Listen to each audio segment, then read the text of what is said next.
Image news का प्रायोजक dish home Fibernet presents mega 5 खुशी को अपग्रेड। म पनि आजै नेपाल टेलिकमको एन्टी फाइबर सेवा लिन्छु। नेपाल टेलिकम राष्ट्रको सञ्चार। द बेस्ट सौर्य सिमेन्ट रिद्धि सिद्धि सिमेन्ट गुणस्तरको नयाँ स्तर। 4,000 यातायात व्यवसाय तथा 10,000 गाडीहरू जस्तै तपाईँ पनि ढुक्क हुनुहोस्।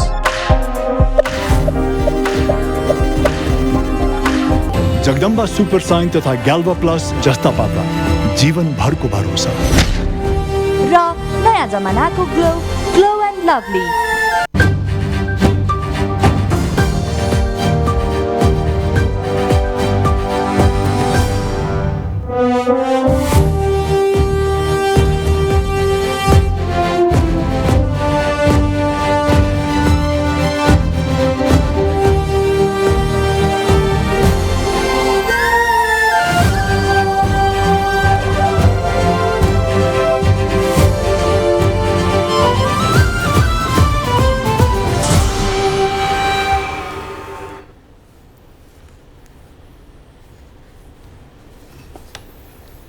नमस्कार। इमेज न्यूजमा स्वागत छ। सुरुमा हेडलाइन्स। उम्मेदवारी फिर्ता गर्न दिएको समय सकियो। आजै साँझ अन्तिम नामावली प्रकाशित हुने। भरतपुरमा काङ्ग्रेसका बागी पौडेलले गरेनन् उम्मेदवारी फिर्ता। माओवादीका अधिकांश विद्रोहीपछि हटे। स्वतन्त्र उम्मेदवारी दिएकालाई उम्मेदवारी फिर्ता लिन दबाब दिइएको भन्दै निर्वाचन आयोगको आपत्ति। मतपत्र च्यातेर निर्वाचन जित्ने भ्रम नपाल्न उम्मेदवारलाई चेतावनी। कठोर आचार संहिताका कारण उम्मेदवारहरू चुनावको प्रचार शैली फेर्न बाध्य। ब्यानर र पोस्टरको सट्टा सामाजिक सञ्जालको प्रयोग।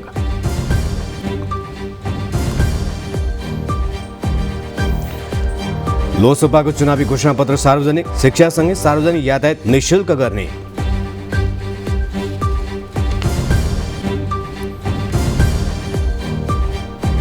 श्रीलङ्काका प्रधानमन्त्री महिन्दा राजापाक्से पदमुक्त। सर्वदलीय सरकार बनाउन राष्ट्रपति गोताबाया तयार।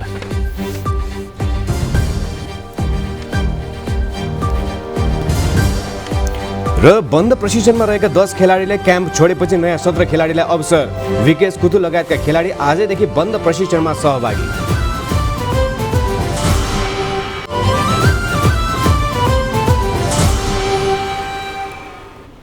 इमेज न्यूज अब विस्तारमा।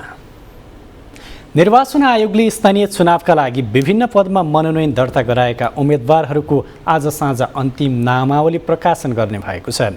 आयोगले आफ्नो मनोनयन फिर्ता लिन आज दिनभरको समय दिएको थियो। यही वैशाख 11 र 12 गते 2 दिनमा 1,53,000 भन्दा बढीले उम्मेदवारी दर्ता गराएका थिए। ती उम्मेदवारीमाथि परेका दाबी विरोध तथा उजुरीमाथि जाँचबुझ गरेको आयोगले हिजो साँझ उम्मेदवारहरूको नामावली प्रकाशन गरेको थियो। आज उम्मेदवारी फिर्ता लिन चाहनेले आफ्नो नाम फिर्ता लिइसकेपछि अन्तिम नामावली प्रकाशन गरिने आयोगले जनाएको छ।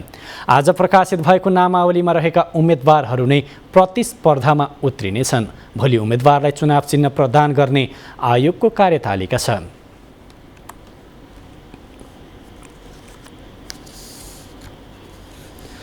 उम्मेदवारी फिर्ता लिने अन्तिम समयसम्म पनि काङ्ग्रेसका केही स्वतन्त्र उम्मेदवारहरूले उम्मेदवारी फिर्ता लिएका छैनन्।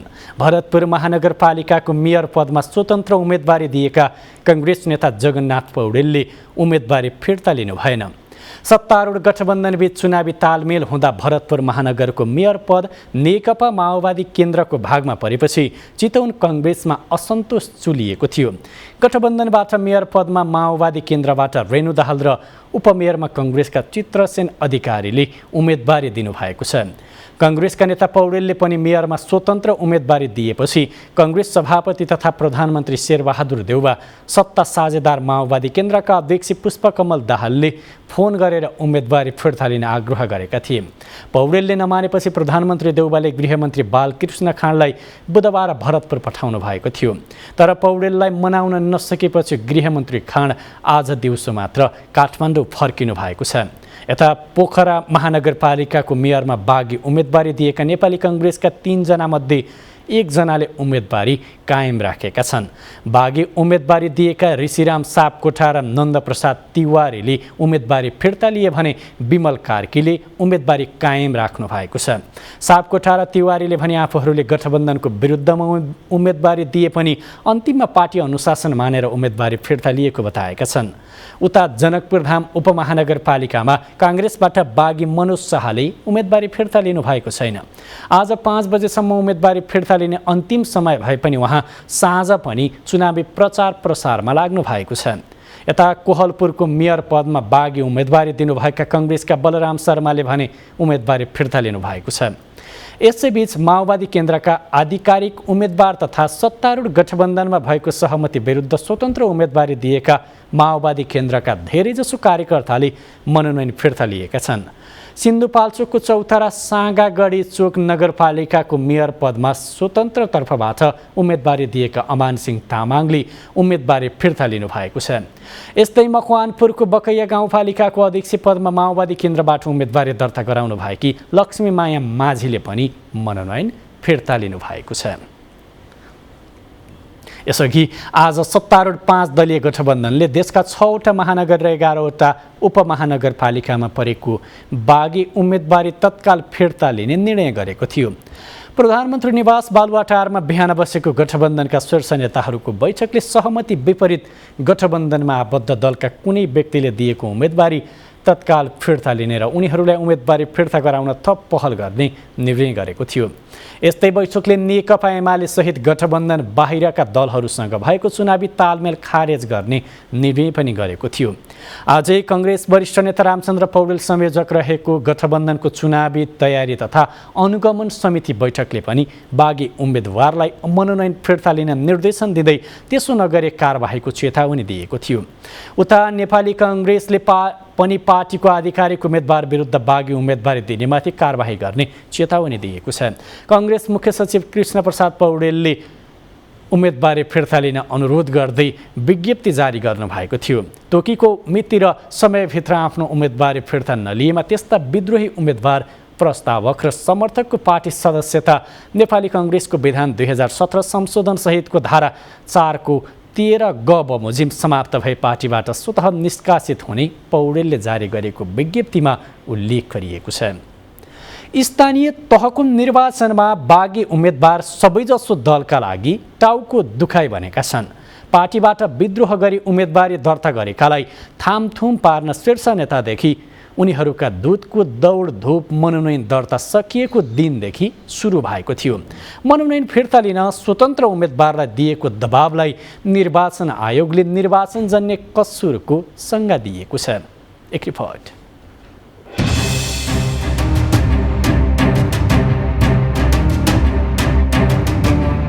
पार्टीले तय गरेका उम्मेदवारप्रति असन्तुष्टि जनाउँदै 5 दलीय सत्ता गठबन्धनदेखि प्रमुख प्रतिपक्षी दल एमाले सहित सबैजसो ठूला दलका स्थानीय नेता कार्यकर्ताहरूले आधिकारिक उम्मेदवार विरुद्ध स्वतन्त्र उम्मेदवारी दर्ता गराएका थिए।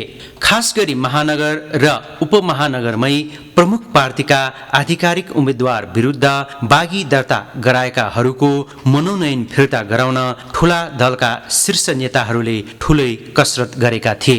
भरतपुर महानगरमा स्वतन्त्र उम्मेदवारी दिनुभएका काङ्ग्रेस नेता जगन्नाथ पौडेलको उम्मेदवारी फिर्ता गराउन गृहमन्त्री बालकृष्ण खाँट 2 दिन चितवनमा डेरा जमाएर बस्नुभयो। महानगर उपमहानगर र नगरपालिकाका त्यसै गरी गाउँपालिकाको अध्यक्षमा पार्टीबाट विद्रोह गरी स्वतन्त्र उम्मेदवारी दिएकाहरूलाई सबैजसो दलबाट उम्मेदवारी फिर्ता लिन दबाव परेको थियो।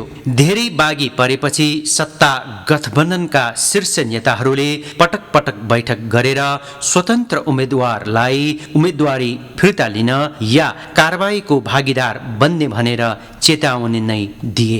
यता निर्वाचन आयोगले भने स्वतन्त्र उम्मेदवारलाई उम्मेदवारी फिर्ता गर्न दिइएको दबावलाई लोकतन्त्रमाथिकै आघात भएको भनेको छ। 1,53,000 उम्मेदवारले मनोनयन दिनुभएको अवस्था छ। तर अब त्यो उम्मेदवारी दिनुभएको मध्येबाट अब हामीले सञ्चार माध्यमहरूबाट आयोगलाई कतै दबावमूलक ढङ्गबाट कसैलाई फिर्ता लिन लगाएको भन्ने सूचना प्राप्त भएपछि सम्बन्धित व्यक्तिको संवैधानिक राइट हो ऊ उम्मेदवार हुन पाउने, उसको इच्छाअनुसार उसले उम्मेदवारी दिएको हो र इच्छाअनुसार उसले उम्मेदवारी फिर्ता गर्न चाहेमा उम्मेदवारी फिर्ता गर्न सक्छ। तर कसैको दबावमा कसैले बल प्रयोग गरेर कसैले चाहिँ नि अवाञ्छित प्रेसर दिएर उसलाई उम्मेदवारी फिर्ता लगाउनु हुन्न, त्यो उसको राइटको बरखिलाफ हुन्छ। त्यसो भए त्यस्तो काम नगर्नुहोस् भन्ने आयोगको एउटा चाहिँ नि अनुरोध हो। कतिपय उम्मेदवारको मनोनयन फिर्ता गराउन डर, धाक, धम्की, प्रलोभन र धरपकड चलेको सूचना आएको भन्दै आयोगले यस्ता गतिविधि रोक्न निर्देशन समेत दिनु परेको छ। स्वतन्त्र उम्मेदवारलाई उम्मेदवारी फिर्ता गराउन दिइएको दबावलाई निर्वाचनजन्य कसुर तथा आचार संहिता विपरीतको कार्य भएको ठहर आएको छ। होइन, अब आयोगले अब आज फिर्ता लिने दिन हो। अब आज बिहानदेखि अब हिजोको विभिन्न खालका एक्टिभिटीहरू सञ्चार माध्यममा अथवा आयोगलाई प्राप्त अन्य विभिन्न माध्यमबाट आयोगले प्राप्त सूचनाका आधारमा आयोगले त्यो विज्ञप्ति जारी गरेको हो। अब सम्बन्धित सबैले त्यसलाई सिरियसली लिनुभएको छ भन्ने आयोगको बुझाइ छ। स्वस्थ प्रतिस्पर्धा गर्न पाउनु लोकतन्त्रको सुन्दरता हो। दलीय प्रणालीमा दलका पनि आफ्नै अनुशासनका घेरा हुन्छन्, तर दलभित्र असन्तुष्ट भएका कसैले आफ्नै ढङ्गले चुनावमा जान खोज्दा दबावपूर्वक थुनछेक गर्ने प्रयासलाई भने स्वाभाविक मान्न सकिँदैन। प्रमुख निर्वाचन आयुक्त दिनेश कुमार थपलियाले स्थानीय तहको निर्वाचन सुरक्षित, भयरहित, व्यवस्थित र मर्यादित बनाउन राजनैतिक दलहरूको भूमिका महत्त्वपूर्ण हुने बताउनु भएको छ। आज राष्ट्रिय तथा जिल्ला स्तरका पर्यवेक्षकको लागि अन्तर्क्रिया र अभिमुखीकरण कार्यक्रममा बोल्दै उहाँले संयमित भएर राजनीतिक दल र उम्मेदवारले स्थानीय तह निर्वाचनलाई व्यवस्थित र पारदर्शी बनाउन सहयोग गर्नुपर्नेमा जोड दिनुभयो। उहाँले प्रचार प्रसारका सामग्री बनाउँदा पनि आरोप प्रत्यारोप र अवाञ्छित गतिविधि का सामग्री प्रसारित गर्न नहुनेतर्फ पनि सचेत गराउनुभयो। प्रमुख निर्वाचन आयुक्त थपलियाले स्थानीय तह निर्वाचनमा राजनीतिक दलले मतपत्र कडा कागजमा छापिएकाले च्यात्छु र चबाउँछु भन्ने सोच नराख्न आग्रह गर्नुभयो। उहाँले विगतमा भएका गल्तीका कारण निर्वाचन आयोगमाथि बत्ती निप्छ कि निप्दैन जस्ता आरोप लागिरहेको भन्दै लोकतन्त्रमा विश्वास गरेर उम्मेदवारी दिने दल र उम्मेदवारलाई मतपत्र च्यातेर चपाएर जित्छु भन्ने सोचबाट मुक्त हुन आग्रह गर्नुभयो। राखेका त हुन्छौँ, तैपनि मैले सिधा भाषामा के भन्ने गरेको छु भने आदरणीय लोकतन्त्र प्रेमी महानुभावहरू, विशेष गरेर यो लोकतन्त्रलाई विश्वास गरेर उम्मेदवारी दिने राजनीतिक दल र उम्मेदवारहरू, म यति कुरा हेक्का राखिदिनुहोस्, यो वर्षको मतपत्र अलिकति कडा कागजमा छापिएको छ। प्रमुख आयुक्त थपलियाले यस वर्ष आयोगले निर्वाचनको तयारी गरिरहँदा निर्वाचनको समयमा उम्मेदवारीमा लचकता अपनाउने र प्रचार प्रसारमा कठोरतालाई नछोड्ने सङ्कल्प लिएको बताउनुभयो। विभिन्न राजनीतिक दलका नेताले स्वतन्त्र उम्मेदवारी दिँदा धम्की, त्रास र चेतावनी दिएको गोप्य सूचना आइरहेको भन्दै त्यो सही नहुने उहाँको भनाइ छ।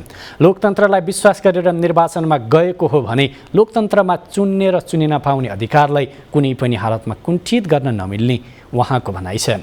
प्रमुख निर्वाचन आयुक्त थपलियाले राजनीतिक दलले समानुपातिक, समावेशिता सिद्धान्त र ऐन कानुनलाई बिर्सिएर स्थानीय तहमा उम्मेदवारी मनोनयन दर्ता गरेको समेत बताउनुभयो। उठेको छ प्रमुख र उपप्रमुखको सन्दर्भमा लेख्दा कसरी लेखियो थाहा छैन। साँच्चै मैले ड्राफ्ट गरेको भए प्रमुख र उपप्रमुख मध्ये 50% पदमा पुरुषको उम्मेदवारी दिनुपर्नेछ भनेर लेख्थेँ होला, तर महिलाको सहभागिता भनेर लेखिदिएको रहेछ। अर्थ के लाग्यो भने 50%मा महिला लेखेको हुनाले एकजना मात्रै दियो भने त महिलालाई दिनै मिल्दैन। व्याख्या हेर्नुहोस् है। पूर्व प्रधान न्यायाधीश सुशीला कार्कीले कुनै पक्षले जितको लागि जे पनि गतिविधि गर्न सक्ने भन्दै त्यसतर्फ सचेत रहन निर्वाचन आयोगलाई सुझाव दिनुभयो। उहाँले जनताले अझै पनि निर्वाचन भनेको के हो भन्ने कुरा बुझि नसकेको भन्दै जनतालाई यसबारेमा सूचना सम्प्रेषण गर्न आवश्यक रहेको औल्याउनु भयो। एक प्रकारले भन्ने हो भने पब्लिक साइडबाट पनि जनताबाट पनि त्रुटि देखिएको छ। इलेक्सनमा फियर नहुने कारण चाहिँ के छ भने जनतामा पनि त्यो अभाव छ। एउटा कुरा जनताले पनि इलेक्सन के हो भने अझै बुझेको देखिँदैन एउटा छ। अर्को के छ भने अब जित्ने पक्ष जो छ उसले हार्न त चाहँदैन, नहार्नको निम्ति उसले जे पनि गर्न सक्छ। त्यस्तै पूर्व प्रधान न्यायाधीश कल्याण श्रेष्ठले अहिलेको समयमा निर्वाचन पर्यवेक्षण गर्न जरुरी रहेकाले निर्वाचन आयोगले त्यसमा जोड दिनुपर्ने बताउनुभयो। उहाँले आयोगले पर्यवेक्षण गर्ने निगरानीको क्षमता आयोगसँग छ कि छैन भन्ने प्रश्न गर्दै आयोगले त्यो कुराको मूल्याङ्कन गर्नुपर्ने बताउनुभयो।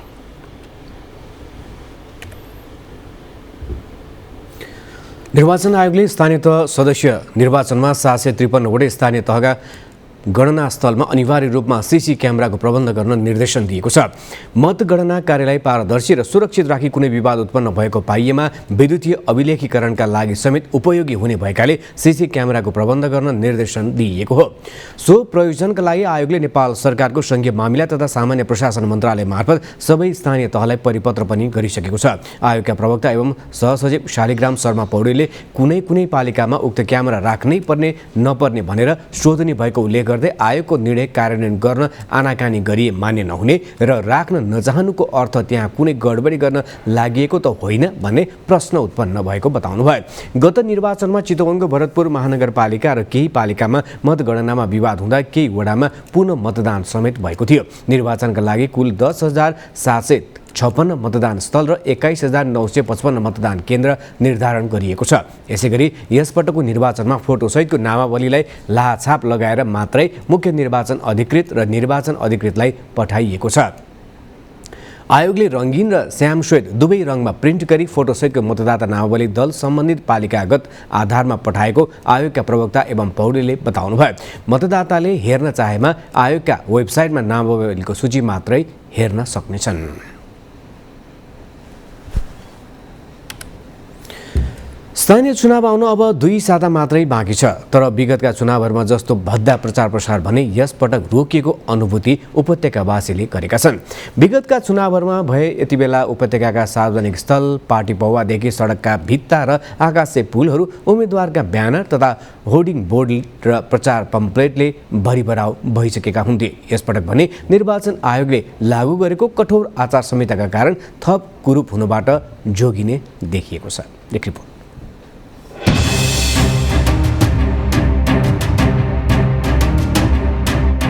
विगतका चुनावी महिनाहरूमा उपत्यकाको यो बागबजार सडक चुनावी प्रचार प्रसारका सामग्रीहरूले आकाशै छोपिने गरी रङ्गीचङ्गी भइसकेका हुन्थे। तर अहिले अवस्था बिल्कुलै फरक छ। वैशाख 10 गते उम्मेद्वारहरूको मनोनयन दर्ता भएपछि भने प्रचार प्रसारका सामग्रीहरू छाप्ने अर्डर आए पनि विगतका चुनावहरूमा जस्तो भ्याइ नभ्याइको अवस्था भने नरहेको सरकारवाला व्यापारीहरूको भनाइ छ। छाप्नलाई त तपाईँको मनोनयन भएपछि प्रचार प्रसारमा चाहिँ नि लगिरहेछ। पहिला नाम दर्ता हुनुभन्दा अगाडि र पछाडि फरक परेको छ। अब सम्बन्धित उम्मेदवारहरू आउँछन्, उहाँले आवश्यक अनुसार लान्छन्।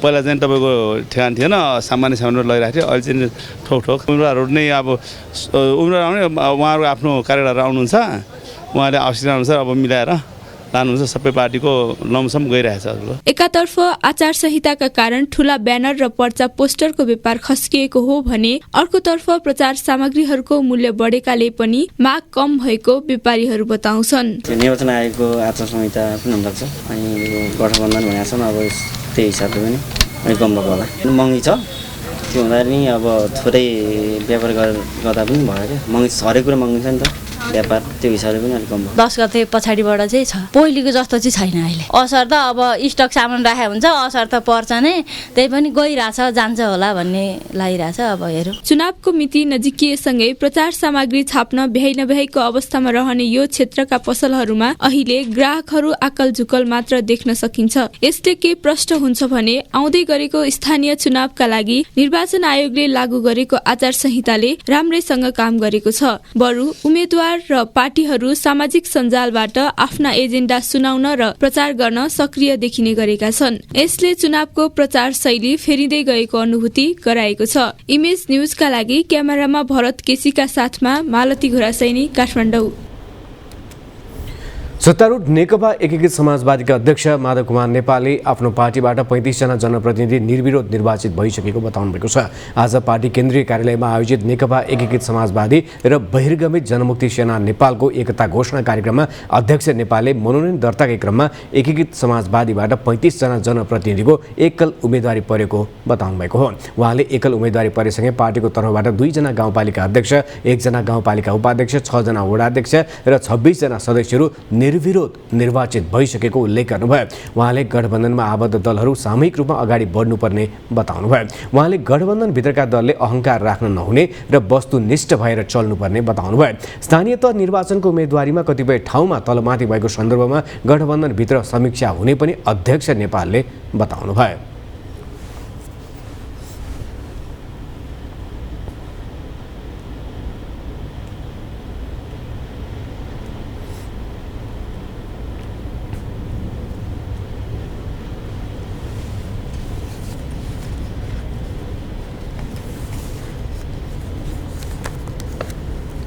उम्मेदवारीको बारेमा तलमाथि होला भएको होला कतिपय ठाउँहरूमा हाम्रा दुखैसाहरू होला, हाम्रा आलोचना पनि होला, हाम्रा गठबन्धन दलका अन्य पार्टीहरूप्रति त्यो आफ्नो ठाउँमा हामी विवेचना गरौँ। त्यस्तो गर्नु हुँदैन पनि भनौँ, अहङ्कार नराख्नु पर्ने हो पनि भनौँ, वस्तुनिष्ठ भएर चल्नु पर्दछ भने पनि हामी पनि भनौँ, अरूले पनि भन्ला। धेरै व्यक्तिवादिता हुर्कियो पनि भन्ने विश्लेषण होला। प्रत्येक व्यक्तिले आफ्ना केन्द्रबिन्दुमा राखेर नै अनि परिस्थितिको विश्लेषण र मूल्याङ्कन गरेका थिए छन् भन्ने पनि होला। त्यसको हामी समीक्षा गर्दै जाउँ। उहाँले एकीकृत समाजवादी पार्टी 2006 सालमा स्थापना भएको कम्युनिस्ट पार्टीकै निरन्तरता भएकाले जनतामा परीक्षण भइसकेको पार्टी भएको बताउनुभयो। अध्यक्ष नेपालले पार्टी संगठनलाई टोल टोलसम्म विस्तार गर्न पनि नेता कार्यकर्ताहरूलाई निर्देशन दिनुभयो। महन्त ठाकुर नेतृत्वको लोकतान्त्रिक समाजवादी पार्टी नेपालले स्थानीय तह निर्वाचनको घोषणापत्र सार्वजनिक गरेको छ। आज काठमाडौँको बबर महल स्थित पार्टी केन्द्रीय कार्यालयमा घोषणापत्र सार्वजनिक गरिएको हो। घोषणापत्रमा घर घरमा रोजगारी, प्राथमिक शिक्षा, स्वास्थ्य, खानेपानी र विकास निर्माणको कामलाई तीव्रता दिने उल्लेख गरिएको छ।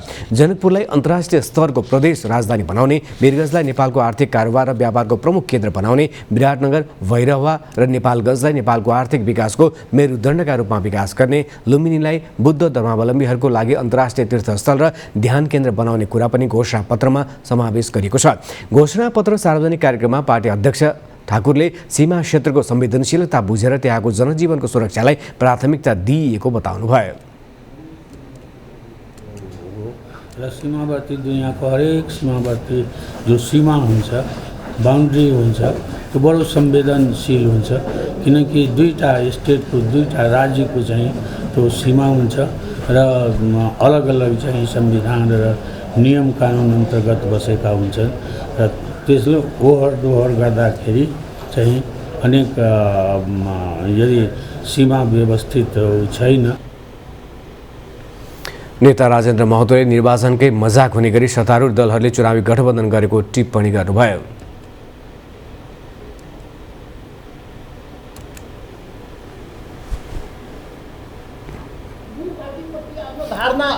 आफ्नो अभिव्यक्ति दिने हो। निर्वाचन त्यसको लागि गरिन्छ। यहाँ गठबन्धन गरेर कुन पार्टीको अभिव्यक्ति आइरहेको छ? त्यो 5 ठुला दलले जुन गरेको गठबन्धन सरकारी पक्षले त्यो कुन पार्टीको मान्यता आउने हो? त्यो कुन पार्टीको मत जनताले बुझ्ने हो? देश र दुनियाँले के बुझ्ने हो? त्यसैले जनताले त काङ्ग्रेस पार्टीको आधारमा चुनाव गराउने भने कुन पार्टी, काङ्ग्रेस पार्टीलाई जनताले कति, कुन वार्डमा, कुन पालिकामा कति भोट दियो, तो के अरे कुन अर्को पार्टीले माओवादी पार्टी त कुन जसपा पार्टी त कुन पार्टी त कुन पार्टीलाई जनताले कति समर्थन गर्यो त कसरी? नेता महतोले दलीय प्रणालीमा दलहरू आफै निर्वाचनमा जाने भएकाले आफ्नो पार्टीले गठबन्धन गरेर जाने विषयलाई महत्त्व नदिएको तर्क गर्नुभयो। इमेज न्यूजमा अब एकैछिन ब्रेक अघि बाँकी हेडलाइन्स। गभर्नर अधिकारीको मुद्दामा सर्वोच्चद्वारा अन्तरिम आदेशलाई निरन्तरता, अधिकारीलाई निरन्तर काम गर्न बाटो खुल्ला।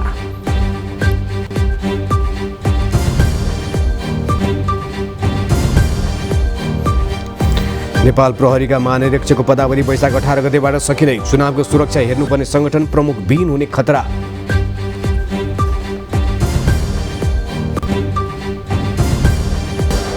गौतम बुद्ध अन्तर्राष्ट्रिय विमानस्थलमा औपचारिक उडानको सफल परीक्षण पहिलो पटक अवतरण भएको नेपाल वायु सेवा निगमको वाइड बडीको स्थानीयले गरे भव्य स्वागत।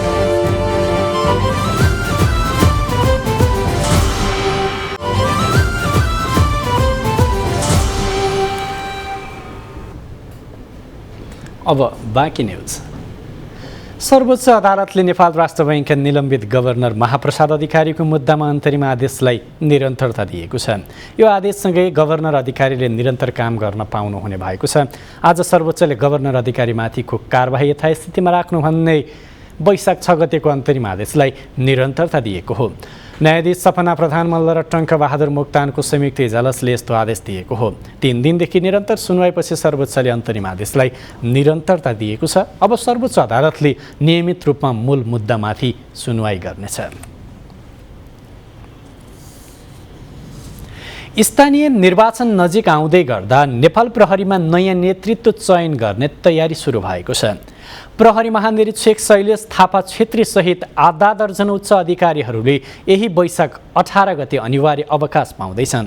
उनीसँगै एआइजीहरू हरि पाल, प्रधुन्न कार्की, निरज शाही र बसन्त पन्त लगायतले एकै दिन अनिवार्य अवकाश पाउनेछन्।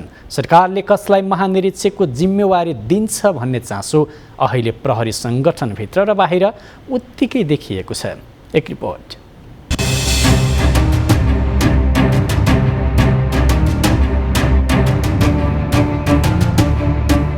प्रहरी महानिरीक्षक नियुक्ति देशको लागि शान्ति सुरक्षाको विषय मात्र नभई अब हुने स्थानीय निकाय, प्रदेश र सङ्घको चुनावसँग समेत जोडिएकोले सरकार आफू निकट अधिकारीलाई पदमा ल्याउन चाहन्छ भन्नेमा शङ्का छैन। तर वरीयता र विवाद हुने डरले अहिलेसम्म सरकारले कुनै निर्णय भने गर्न सकेको छैन। वैशाख 30 मा देशभर स्थानीय तहको निर्वाचन हुन गइरहेको बेला प्रहरी नेतृत्वको जिम्मेवारी कसले सम्हाल्छ भन्ने विषयले सबैतिर चर्चा पाएको छ। प्रहरी महानिरीक्षक थापाले आफू अवकाश पाउनु एक साता अघि बिदामा बस्न खोजे पनि त्यसमा गृह मन्त्रालयले उनलाई अनुमति नदिएको बताइएको छ। प्रहरी चाहिँ प्रहरी नियम गरेको प्रहरी ऐन अन्तर्गत चल्छ। प्रहरी नियममा प्रहरी ऐनले मन्त्रालयको भूमिका, मन्त्री परिषदको भूमिका पनि निर्दिष्ट गरेको छ। प्रहरी आफै अटोनोमस एजेन्सी होइन मैले तपाईँलाई भन्दाखेरि। त्यसकारण त्यो भूमिकामा नेपाल सरकारले गरेको डिसिजनहरू अथवा तालुक मन्त्रालयहरूले गरेको विधिसम्मत डिसिजनहरू एकदमै स्वाभाविक हो र त्यसलाई म अन्यथा लिदिनँ पनि मैले यहाँलाई भन्ने खोजेको छु। नेपाल प्रहरीको आइजिपी नियुक्तिको विषय जहिले विवादास्पद बन्ने गरेको छ। सत्तामा पुग्ने हरेक राजनीतिक दलले प्रहरी संगठनलाई आफ्नो स्वार्थ अनुसार प्रयोग गर्ने गरेकाले आइजिपीको लाइनमा पर्ने वरिष्ठ अधिकृतहरूले शक्ति केन्द्र धाउने गरेका छन्। अहिले पनि त्यो दौडधुप सुरु भइसकेको छ। मुख्य गरी विश्वराज पोखरेल र धीरज प्रताप सिंह बीच प्रतिस्पर्धा छ। उनीहरू एकै दिन सेवा प्रवेश गरेका भए पनि एआइजी बढुवा हुँदा भने पोखरेल 1.5 वर्ष अघि बढुवा भएका थिए। पोखरेललाई तत्कालीन नेकपा अध्यक्ष केपी शर्मा ओलीको नेतृत्वको सरकारले 2077 साल मङ्सिर 25 मा एआइजीमा बढुवा गरेको थियो। उनी एआइजी र डिआइजी दुवै पदमा बढुवा हुँदा एकल भएका थिए। वरीयता र कार्य सम्पादनका हिसाबले पोखरेल अरूभन्दा अघि समेत छन्। कांग्रेस सभापति शेरबहादुर देउवा नेतृत्वको सरकारले एआइजीको दरबन्दी सिर्जना गर्दै सिंह पन्त र राष्ट्रिय प्रजातन्त्र पार्टीका काठमाडौँ महानगरपालिकाका मेयरका उम्मेद्वार मदनदास श्रेष्ठले आफू विजयी भएमा महानगरभित्रका आम नागरिकको चाहना अनुसार काम गर्ने प्रतिबद्धता व्यक्त गर्नुभएको छ। वरिष्ठ कलाकार समेत रहनुभएका श्रेष्ठले महानगरपालिकावासीको मनोभावना र चाहना अनुसार काम गर्न आफूले राप्रपाबाट मेयरको उम्मेदवारी दिएको पनि बताउनुभयो। आज चुनावका लागि आफ्नो प्रतिबद्धता पत्र सार्वजनिक गर्दै उहाँले विगतका जनप्रतिनिधिहरूले इमान्दार भएर काम गर्न नसकेकाले काठमाडौँ महानगरपालिका फोहोरको डङ्गुरमा परिणत भएको आरोप लगाउनुभयो। यी समस्या समाधान गर्न आफू सक्षम हुने दावी समेत उहाँले गर्नुभयो। अब बिजनेस न्युज। नेपालको दोस्रो अन्तर्राष्ट्रिय गौतम बुद्ध विमानस्थल आगामी जेठ 2 गते बुद्ध पूर्णिमाको दिनदेखि विधिवत रूपमा सञ्चालनमा आउने भएको छ। हालै निर्माण सम्पन्न सो विमानस्थलमा उडान र अवतरण जाँच्नका लागि नेपाल वायु सेवा निगमको वाइड बडी विमानले सफलतापूर्वक परीक्षण उडान गरेको छ।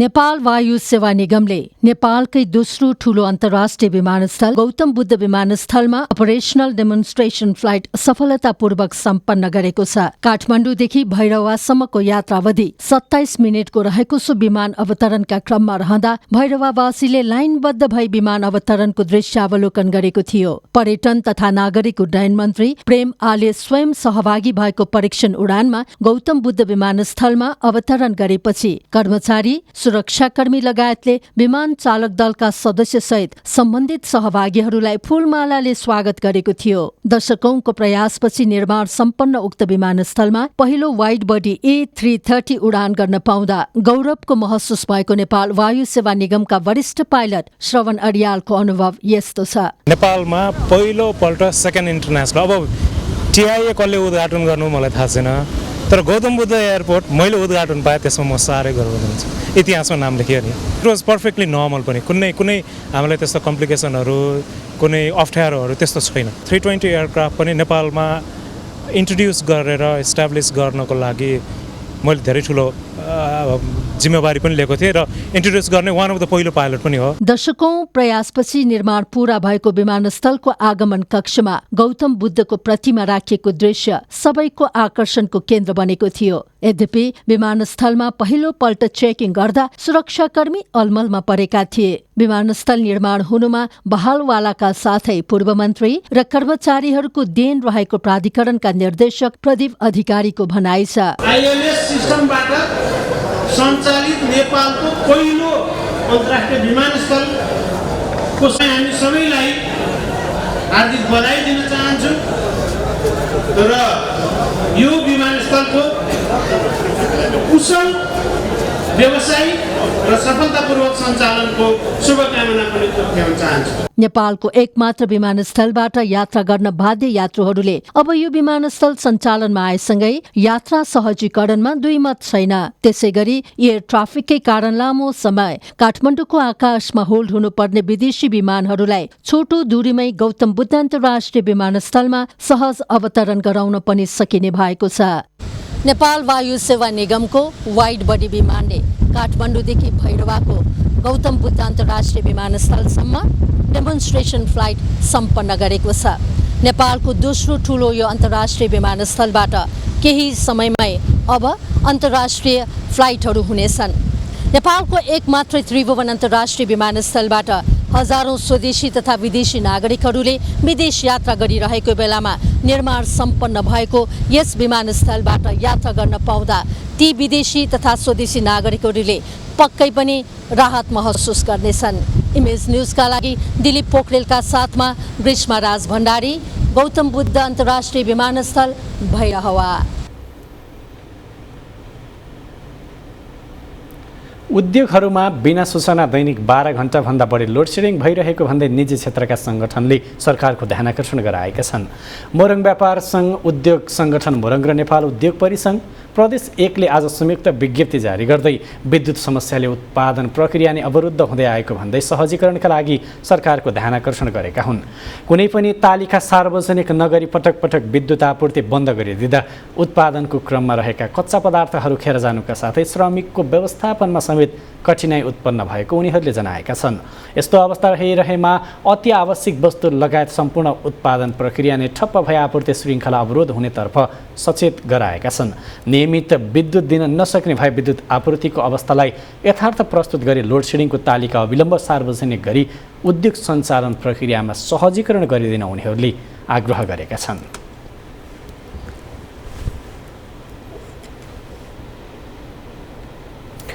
संस्कृति, पर्यटन तथा नागरिक उड्डयन मन्त्री प्रेमबहादुर आलेले नेपालमा विदेशी नागरिकहरूले पनि नेपाली सरह हवाई भाडा भुक्तानी गर्ने वातावरण बनाउनु पर्ने बताउनु भएको छ। आज पर्यटन पुनरुत्थान कार्यविधि 2078 ग्रहण गर्दै मन्त्री आलेले नेपालीहरू विदेशमा जाँदा त्यहाँका नागरिक सरह नै भाडा तिर्ने गरेको भन्दै नेपालमा पनि विदेशीलाई नेपाली सरह भाडा दर कायम गर्न आवश्यक रहेको बताउनुभयो। उहाँले आन्तरिक वायुसेवा कम्पनीहरूलाई टिकट बिक्री गरे अनुसारै समयमा उडान भर्न पनि निर्देशन दिनुभयो। 11 बजे उडाउने कुरा छ भने 11 बजेको टिकट दिनुहोस् न, किन 8 बजेको तपाईँहरू चाहिँ टिकट दिनुहुन्छ? 11 बजे उडाउनु त्यो त राम्रो भएन। 10-15 मिनट 20 मिनट आधा घन्टासम्म त okay, it's okay, no problem. कहिलेकाहीँ ट्राफिक जाम हुन्छ, कहिलेकाहीँ विभिन्न प्रब्लमहरू हुन्छ, तर अरू बेलामा कम्तीमा टाइममा उडाइदिनुहोस्। मन्त्रालयले त्रिभुवन अन्तर्राष्ट्रिय विमानस्थलमा शौचालय व्यवस्थापनका लागि प्रधानमन्त्रीसहित गृह र अर्थमन्त्रीलाई बारम्बार ताकेता गर्दा पनि सुनवाई नभएको बताउनुभयो। उहाँले गृह मन्त्रालय अन्तर्गत रहेको अध्यागमन विभाग र अर्थ मन्त्रालय अन्तर्गत रहेको भन्सार विभागले गर्दा पर्यटकहरू विमानस्थलमा 2 घण्टा लाइनमा उभिनुपर्ने तथा एटिएमबाट डलर निकाल्ने कामलाई बिगार्ने कामहरू भएको बताउनुभयो। मन्त्रालयले सरकार गठन भएको 9 महिना बितिसक्दा समेत पर्यटन, अर्थ र गृह मन्त्रालयबीच अहिलेसम्म समन्वय हुन नसकेको बताउनुभयो।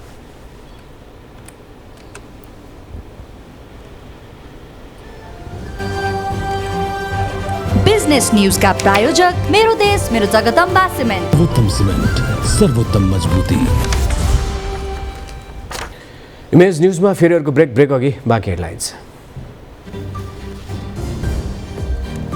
युक्रेन युद्ध वर्षौं जारी रहन सक्ने नेटोको भनाई। राष्ट्रसङ्घीय महासचिव किएभमा रहेकै बेला खसे 2वटा रुसी मिसाइल।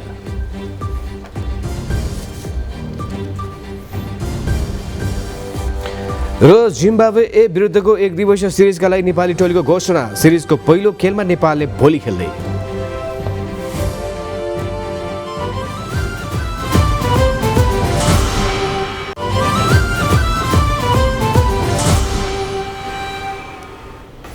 अब स्पोर्ट्स न्यूज।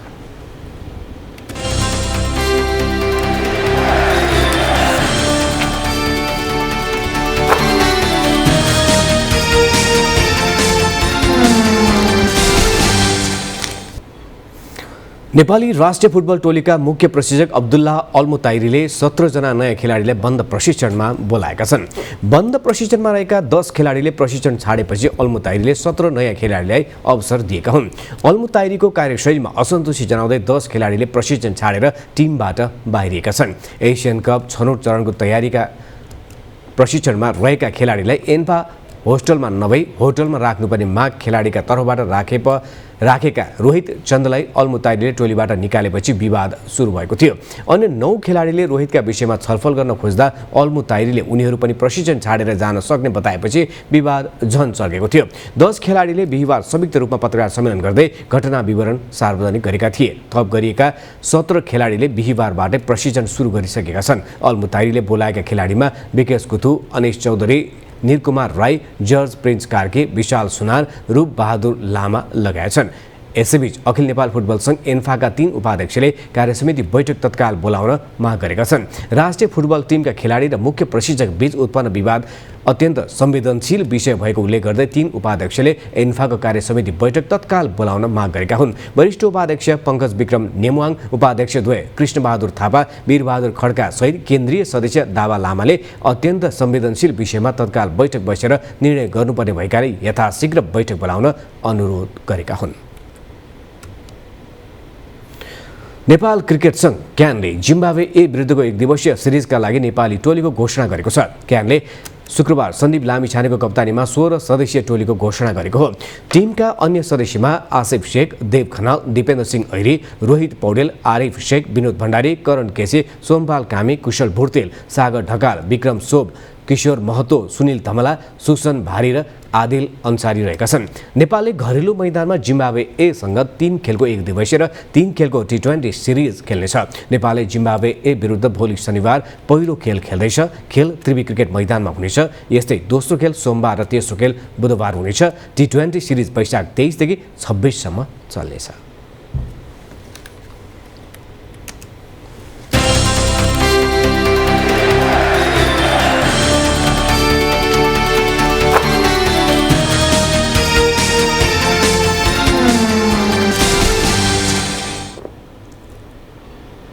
अब वेदर अपडेट।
अन्त्यमा हेडलाइन्स फेरि एकपटक।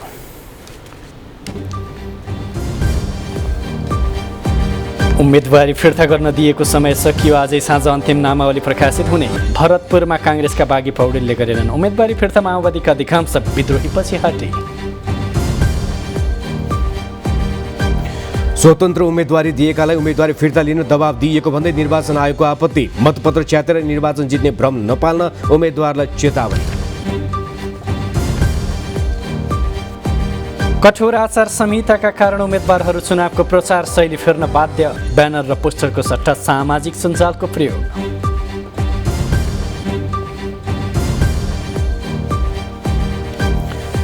लोकसभाको चुनावी घोषणापत्र सार्वजनिक। शिक्षासँगै सार्वजनिक यातायात निःशुल्क गर्ने।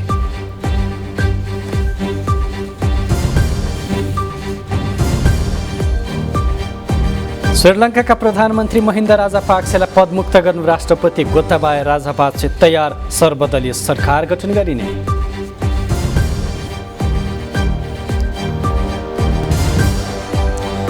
र बन्द प्रशिक्षणमा रहेका 10 खेलाडीले क्याम्प छोडेपछि नयाँ 17 खेलाडीलाई अवसर। विकेश कुतु लगायतका खेलाडी आजैदेखि बन्द प्रशिक्षणमा सहभागी।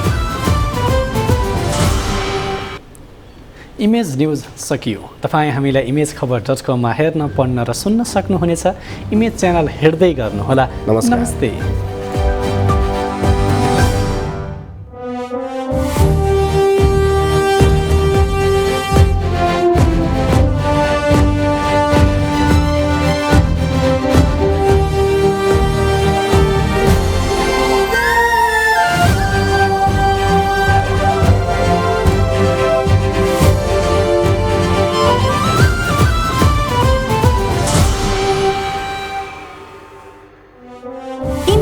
का प्रायोजक dish home Fibernet presents mega 5 खुसीको अपग्रेड।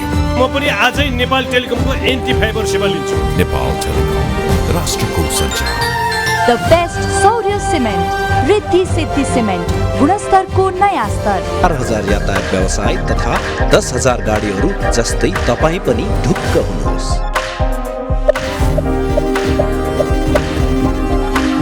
जगदम्बा सुपर साइन तथा ग्याल्वा प्लस जस्ता पाता जीवनभरको भरोसा। र नयाँ जमानाको ग्लो एन्ड लभली।